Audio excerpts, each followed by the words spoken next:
Welcome back to the deep dive. Today, our mission is, well, pretty focused. We're getting into Søren Kierkegaard. Mm-hmm. He's a philosopher whose work is so tied up with his life, you pretty much have to call it autobiographical. Mm-hmm. So we're looking at the sources to understand not just what he wrote, but really why. Right. And the big idea for you listening is this notion that the secret behind really groundbreaking intellectual work like Kierkegaard's amazing structure of thought, it might not just be some divine gift or, a lucky start. Okay. Our sources suggest it often comes from something like an invisible flaw. To really get Kierkegaard, you kind of have to wrestle with the personal mess that pushed him to write in the first place. Okay, let's unpack that. We really have to start with his upbringing, right? This atmosphere of deep sorrow in 19th century Copenhagen. Yeah. Søren, born 1813, seventh and last kid of Michael Peterson Kierkegaard, known as the Hovskræmmer, the Draper. And Michael Peterson's story is wild, a real rags to riches thing. He started as basically a serf in West Jutland, became this wealthy, respected guy in Copenhagen. There's always a but. Exactly. His home life was just steeped in guilt, tragedy. He married his servant and Smensdatterlund very quickly after his first wife died childless, and she was already pregnant. Which must have carried a huge weight of, shame, both personally and probably publicly, too. Oh, definitely. Add to that the fact that several of his siblings died young. Life itself probably felt like this ethical weight right from the beginning. Wow. And that whole atmosphere, that sorrow, it really hit a peak with his brother Niels' death in 1833. Niels died over in the U.S. in New York City. Okay. And the sources stress this point. On his deathbed, Niels deliberately didn't mention his father at all. Ouch. Yeah. That apparently caused Michael Peterson just unspeakable grief. It cast this shadow, this kind of spiritual anxiety over the whole house, and especially over young Søren. This lack of connection, this deep unspoken pain. It really became the emotional foundation for his later philosophy, you could argue. That really casts his early choices in a new light, doesn't it?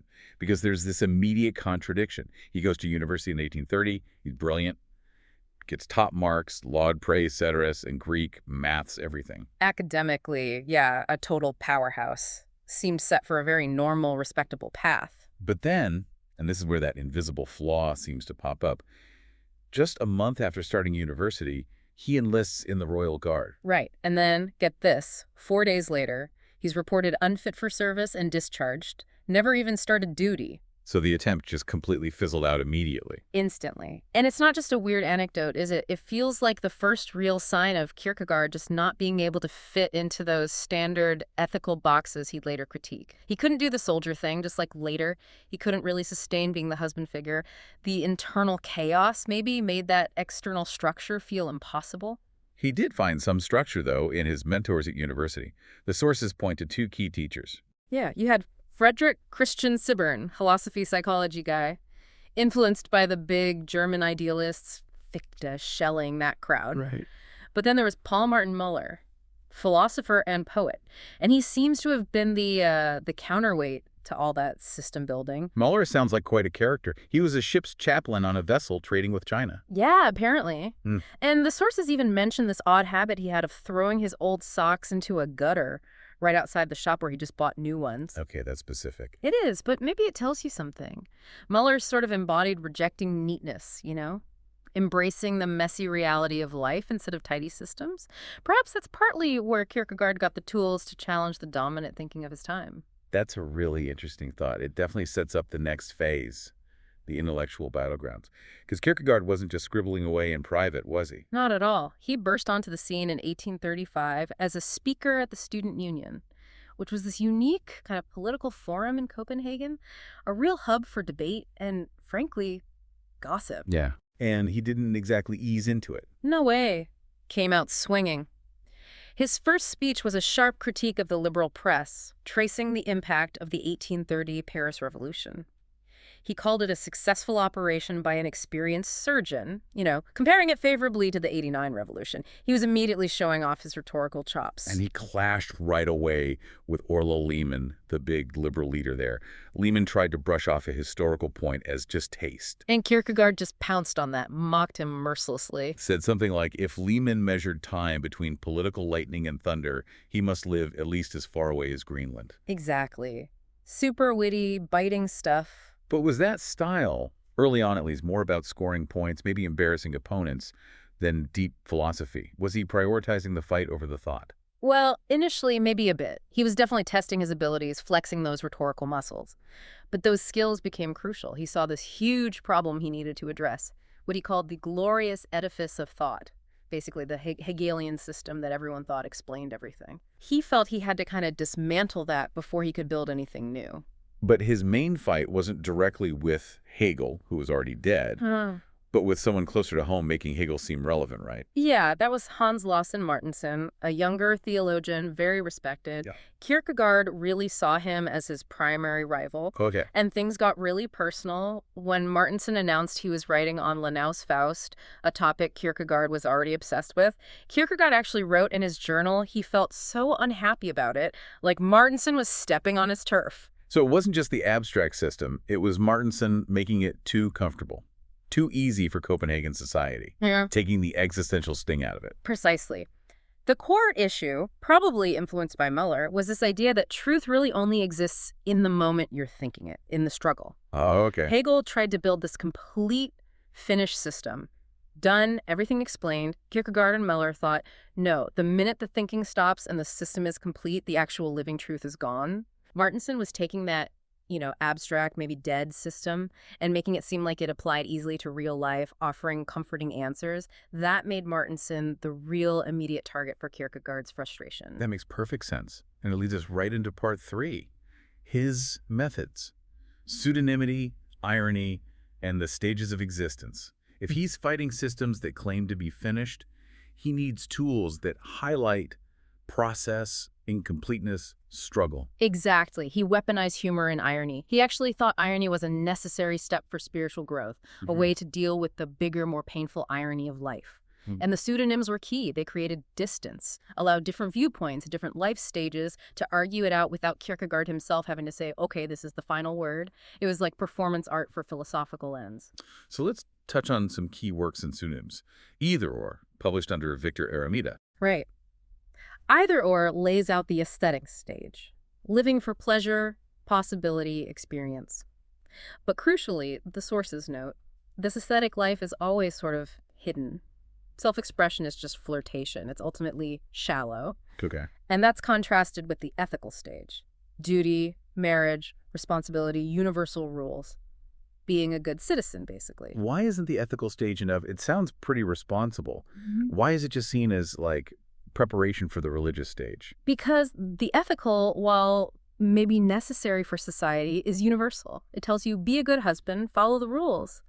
But it can't really touch the unique, deep spiritual crisis of the individual. It can't solve despair, which he later digs into as the sickness unto death. Ah, okay. Which brings us to repetition. The pseudonym there is Constantine Constantius, this sort of cynical observer. And this one feels intensely personal, right?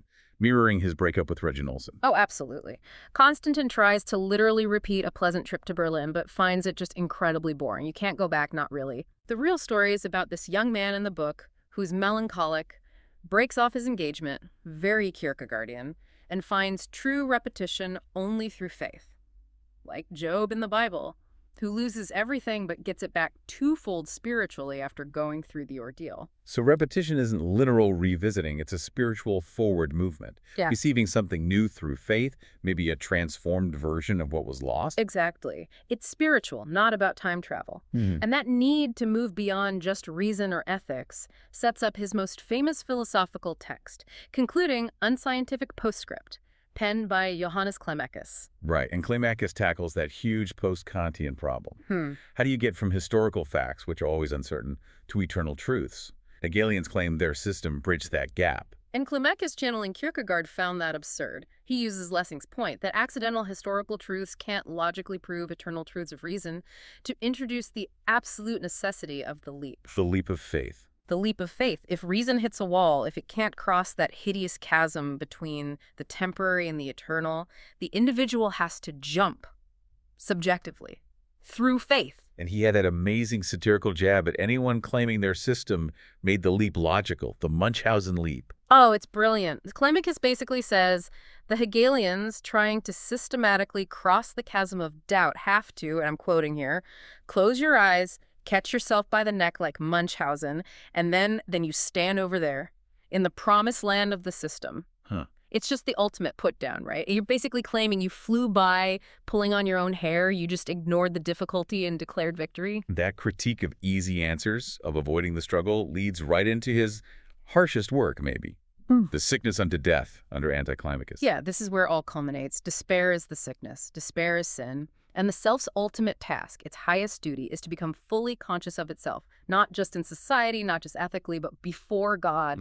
That relationship with the absolute, with God, becomes the only real measure. And it demands this intense, ongoing struggle that pleasure-seeking or just following rules can never resolve. So bring this home for you listening today.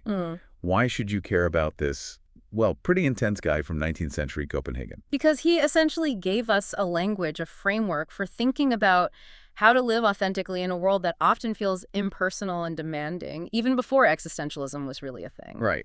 He highlighted that constant tension between your inner conviction and what the outside world expects. And he insisted that you have to face your own anxiety, your own despair head on, rather than looking for some big abstract system to give you easy answers.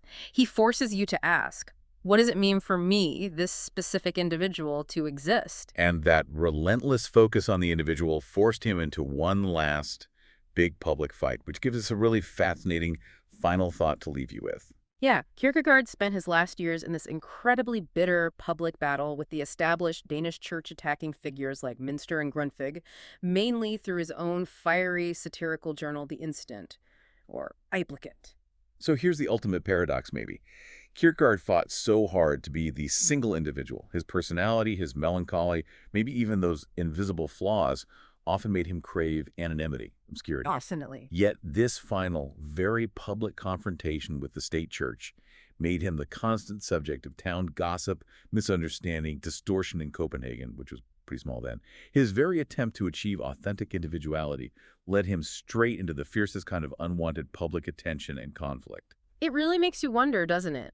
If genuine intellectual or spiritual breakthroughs are tied to these kinds of struggles, both inside and out, can you truly pursue that kind of authentic individual truth without basically inviting public attack, even a kind of martyrdom? And flipping that, if the highest spiritual path demands being that single individual, can that path ever truly be lived out quietly, in obscurity? Something to think about. The deep dive is complete.